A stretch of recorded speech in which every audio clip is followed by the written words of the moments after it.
कौन है नटवरलाल? ये कहानी है जालसाजों के बादशाह की। ये कहानी है नटवरलाल की। आपने रॉबिन हुड की कहानी पढ़ी होगी, जो अमीरों से पैसे लूटकर उसको गरीबों में बांट दिया करता था। नटवरलाल ने भी अपनी जिंदगी में कुछ ऐसा करने की कोशिश की। नटवरलाल का कहना था कि वो लगातार भगवान से बात करता है और भगवान के निर्देश पर ही वो कोई मिशन पूरा करने आया है। नटवरलाल को बहुत सी भाषाओं का ज्ञान था और इंग्लिश पे उसकी पकड़ बहुत ही ज्यादा मजबूत थी। नटवरलाल के बारे में एक बार deputy inspector general of police CID SK Saxena ने कहा था, ऐसा लगता है कि नटवरलाल राष्ट्रीय एकता के किसी मिशन पे है, इसलिए वो हर एक स्टेट में कुछ न कुछ हरकत जरूर करता है और इसीलिए उसको पकड़ने के लिए सभी स्टेट्स एक साथ मिल के काम करते हैं। नटवरलाल ने डिग्री तो हासिल की निर्दोषों को बचाने के लिए, लेकिन उसने खुद ही कानून को तोड़ मरोड़ के रख दिया। इससे पहले कि हम नटवरलाल की जुर्म की दास्तान को आगे सुनाएं, हम आपको बताते हैं कि नटवरलाल के जुर्म करने का तरीका क्या था। नटवरलाल को चार्ल्स शोभराज से भी बड़ा जालसाज माना जाता है, लेकिन नटवरलाल ने कभी भी किसी हथियार का इस्तेमाल नहीं किया। उसने क्राइम को एक आर्ट की तरह लिया। वो हमेशा नाटकीय ढंग से ठगी करता था, नाटकीय ढंग से पकड़ा जाता था और नाटकीय ढंग से वो जेल से फरार भी हो जाता था। नटवरलाल के 3 पसंदीदा शिकार होते थे। सबसे पहले स्थान पे था रेलवे, दूसरे स्थान पे था सोने चांदी के व्यापारी और तीसरे पे थे घड़ी के व्यापारी। नटवरलाल का दावा था कि उसने कभी भी ना तो किसी हथियार का इस्तेमाल किया और ना ही किसी से कुछ लूटा या छीना। उसकी ठगी की ये स्टाइल थी कि लोग उसके जाल में इस कदर फंस जाते थे कि उसको वो अपना सब कुछ खुद ही दे देते थे और उनको इस बात का पता भी नहीं चलता था कि वो ठगे जा चुके हैं। कानून की नजर में भले ही नटवरलाल के कारनामों को जुर्म का नाम दिया गया, लेकिन नटवरलाल अपने जुर्म को समाज सेवा मानता था। नटवरलाल को खुद पर और अपनी ठगी पर इतना भरोसा था कि उसने ये भी कहा कि अगर भारत की सरकार उसको मौका दे तो वो भारत के ऊपर से विदेशी कर्ज भी उतार सकता है। नटवरलाल की एक खास बात और थी, उसको बहुरूपियों का बादशाह भी कहा जाता है। वो भेष बदलने में माहिर था, मतलब जैसी जालसाजी वैसा रूप, ताकि किसी को भी शक ना हो। अपने जुर्म के सफर में नटवरलाल ने लगभग 50 रूप बदले। रूप बदलने के साथ नटवरलाल ने अपने नाम को भी बदला। मिथिलेश कुमार अग्रवाल, सुरेंद्र कुमार, सीताराम आदि, अंबिका पांडे, शंकर लाल, BN मयूर नटवरलाल के ही नाम थे। तो अब आगे बढ़ती है नटवरलाल के जुर्म की दास्तान। 1950s और 60s में नटवरलाल पूरे देश में पूरी तरह से सक्रिय हो चुका था। ज्वेलर्स को लूटना हो, बैंकर्स को लूटना हो, व्यापारियों को लूटना हो, ऐसी कोई जगह नहीं थी जहां नटवरलाल ने अपने कदम न रखे हो। किसी भी जालसाजी को करने से पहले नटवरलाल हर एक बारीकी पे नजर डालता था और वो ऐसी कोई भी छोटी से छोटी चीज छोड़ना नहीं चाहता था जिससे उसका प्लान फेल हो जाए। अगर हम फर्जी दस्तावेजों की बात करें तो भी नटवरलाल ने अपना काम बहुत ही ज्यादा सफाई से किया था। लोगों को ठगने के लिए वो पूरी तरह से तैयारी करता था, चाहे उसके लिए उसको एक अच्छा घर किराए पे लेना हो या अपनी लाइफस्टाइल को ऐसे दिखाना हो जिससे उसके शिकार को उस पे पूरा भरोसा हो जाए। ऐसी सारी चीजें नटवरलाल के प्लान का हिस्सा होती थी। ताजमहल जैसी खूबसूरत इमारत को देख के आप यही कहेंगे कि ये इमारत बेशकीमती है। आपको ये जानकर हैरत होगी कि नटवरलाल वो जालसाज था जिसने खड़े खड़े ताजमहल को बेच दिया, और वो भी एक बार नहीं 3 बार। नटवरलाल ताजमहल के आसपास एक गवर्नमेंट ऑफिसर की ड्रेस में घूमता रहता था। उसकी शातिर नजर हमेशा उन विदेशियों पे रहती थी जो देखने से रिच लगते थे।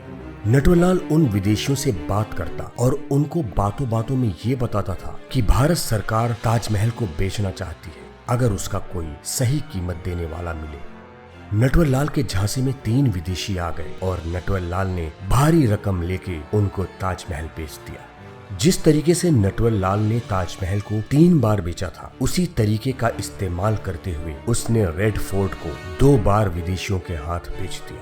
यही नहीं, अपने आजमाए हुए तरीकों को फिर से इस्तेमाल किया नटवर लाल ने और उसने राष्ट्रपति भवन और पार्लियामेंट हाउस को भोले भाले विदेशियों को बेच दिया। पार्लियामेंट हाउस को तो उसने 545 मेंबर्स के साथ बेच दिया था। हर बार नटवर लाल ने एक ही हथकंडे का इस्तेमाल किया। हर बार वो गवर्नमेंट ऑफिसर की हुलिया बनाकर विदेशी लोगों से मिलता था। राष्ट्रपति भवन और पार्लियामेंट हाउस को बेचने के लिए नटवर लाल ने प्रेसिडेंट राजेंद्र प्रसाद के हस्ताक्षर की भी नकल की। मई 1986 नटवर लाल दिल्ली में था और इस बार उसके निशाने पे थे दिल्ली के अमीर जौहरी। पहला शिकार उसने चुना राजा ज्वेलर्स को। नटवर लाल राजा ज्वेलर्स की शॉप में गया और उसने बताया कि वो वित्त मंत्री विश्वनाथ प्रताप सिंह का पीए है। नटवर लाल ने जौहरी को बताया कि मंत्री जी अपने लड़के की शादी के मौके पे कुछ ज्वेलरीज खरीदना चाहते हैं और इस काम के लिए मुझे बोला गया है।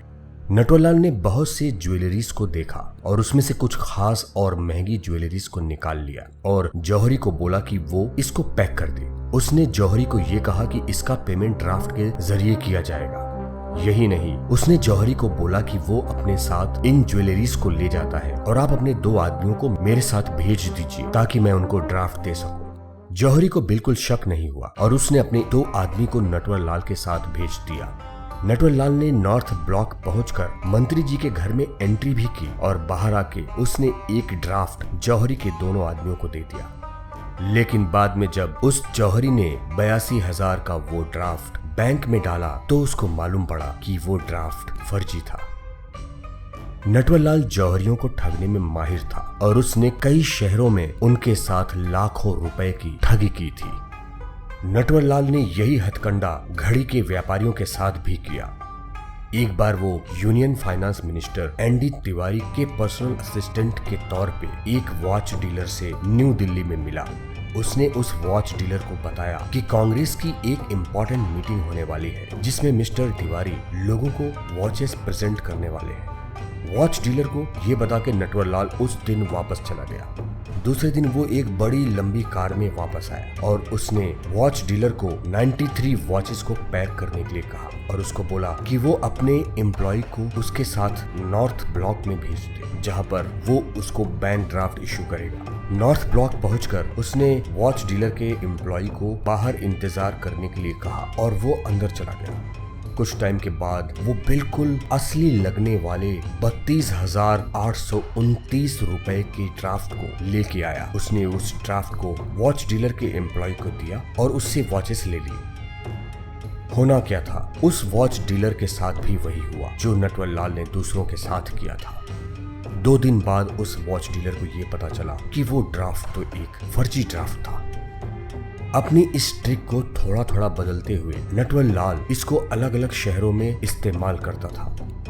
वाराणसी के एक वॉच डीलर से वो अंबिका पांडे बनकर मिला और फिर से उसने 25,000 की वॉचेस उससे खरीद ली और बदले में दिया एक फर्जी ड्राफ्ट।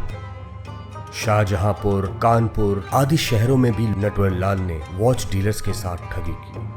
लेकिन एक बार जब वो गोरखपुर में एक वॉच डीलर के साथ वही कहानी दोहरा रहा था तो उस वॉच डीलर को थोड़ा शक हुआ और उसने पुलिस को इन्फॉर्म कर दिया और पुलिस ने नटवर लाल को गिरफ्तार कर लिया। नटवर लाल ने रेलवे को भी काफी ठगा।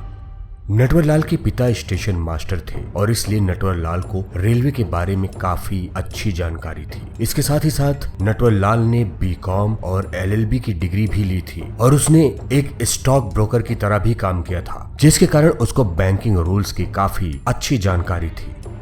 रेलवे के साथ सबसे पहली ठगी नटवर लाल ने 1937 में की थी, जब उसने रेलवे के गोडाउन में रखी 9 टन लोहों की चादरों को बेचने की कोशिश की थी। हालांकि वो उसमें सफल नहीं हुआ था और पुलिस ने उसको पकड़ लिया था, लेकिन नटवर लाल इससे रुका नहीं और उसने जेल से रिहा होकर नागपुर, तमिलनाडु, आंध्र प्रदेश और उत्तर प्रदेश के रेलवे को ठगा। 1950s में नटवर लाल ने पंजाब नेशनल बैंक के मैनेजर से एक बड़ा बिजनेसमैन बनकर अच्छी दोस्ती कर ली। नटवरलाल एक बोरा दाल या चावल को रेलवे से कलकत्ता भेजता था और वो रेलवे रिसीट पर एक बोरे को 100 या उससे ज्यादा बोरे में चेंज कर देता था और इस तरह से वो पंजाब नेशनल बैंक से एडवांस ले लेता था। लेकिन जब वो पैसा लगभग 6.5 लाख हो गया तो उसने अचानक ही वो अकाउंट बंद कर दिया और वहां से गायब हो गया। अब हम आपको बताते हैं कि नटवरलाल का नाम नटवरलाल क्यों पड़ा।